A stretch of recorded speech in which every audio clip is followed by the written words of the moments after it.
Este video corresponde al curso virtual de Univida de Cálculo Vectorial. Módulo 1, Unidad Temática 4. Funciones de valor vectorial. Bueno, una función de valor vectorial básicamente es una función que me retorna un valor vectorial. O sea que f de t es un vector.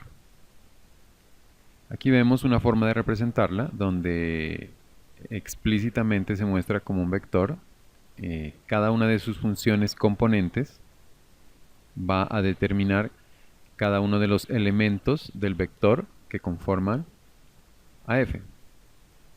Aquí tenemos i, j y k, que son los vectores unitarios.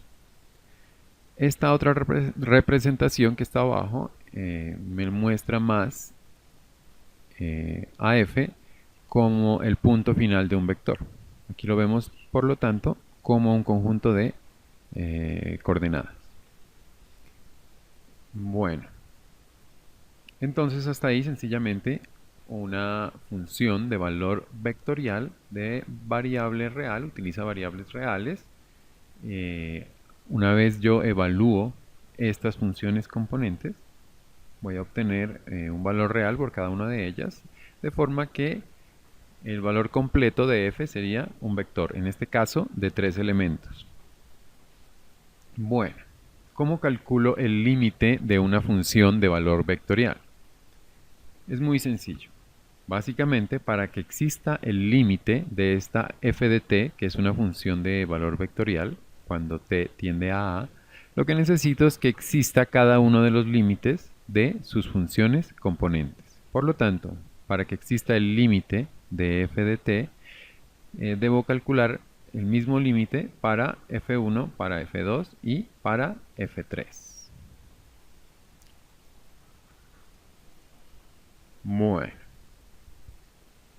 vamos a definir la continuidad de una función de valor vectorial. F de t, que es nuestra función de valor vectorial, es continua en un punto A siempre y cuando el límite de f de t cuando t tiende a sea igual a f de a. De forma equivalente decimos que f de t es continua siempre y cuando sus funciones componentes sean continuas también en el mismo punto. Por lo tanto, para que exista f' de a, debe existir f' de f1, de f2 y de f3. Si las derivadas de las funciones componentes existen, entonces decimos que f' de a existe y es diferenciable en este punto, en a. Bueno, conociendo ya cómo se puede determinar si es diferenciable esta función f de t, podemos calcular la línea tangente L a esta curva por medio de esta fórmula. La línea tangente es igual a f evaluada en a más s multiplicada por f' evaluada en a. En este ejemplo podemos ver cómo si f de t es coseno de t, seno de t, t, entonces la derivada sería, como vimos aquí, la derivada de cada una de sus componentes. f' de t sería derivada de coseno de t menos seno de t, derivada de seno de t, coseno de t y derivada de t 1, con respecto a t obviamente. La línea L tangente a la curva sería entonces, utilizando esta fórmula, f evaluada en 2pi, que es 1, 0, 2pi, más s multiplicada por f' de 2pi. Por lo tanto me queda esta expresión, 1, 0, 2pi, que es esta primera expresión, f evaluada en 2pi, más s multiplicado por esta que es f' evaluada en 2pi. Eso me da 0, 1, 1. Esto lo puedo expresar en forma paramétrica. ¿Cómo haría eso? Pues realizo estas operaciones. ¿Listo? Aquí sería 1 más s por 0, o sea, 1, o sea que x sería igual a 1. 0 más s por 1, me quedaría s, por lo tanto y vale s. Y la última coordenada sería 2pi más s por 1, o sea, 2pi más s. que es lo que tenemos aquí. Para valores de s entre menos infinito e infinito. Aquí tenemos un resumen de las propiedades básicas de las derivadas de una función de valor vectorial.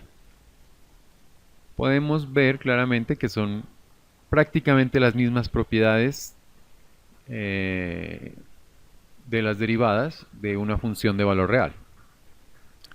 La derivada de una constante es 0, la derivada de una constante multiplicada por la función es igual a la constante multiplicada por la derivada.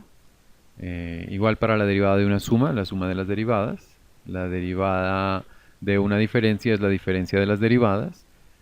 La derivada de la multiplicación de dos funciones es esta expresión, que es lo misma para funciones de valor real. La derivada de la primera por la segunda más la primera por la derivada de la segunda. Tenemos la derivada de un producto punto. Y finalmente la derivada de un producto cruz. Bueno, básicamente eso era lo más importante acerca de las funciones de valor vectorial. Las propiedades son bastante similares a una función de valor real. Y básicamente lo que hay que hacer es verificar las condiciones para cada una de las funciones componentes.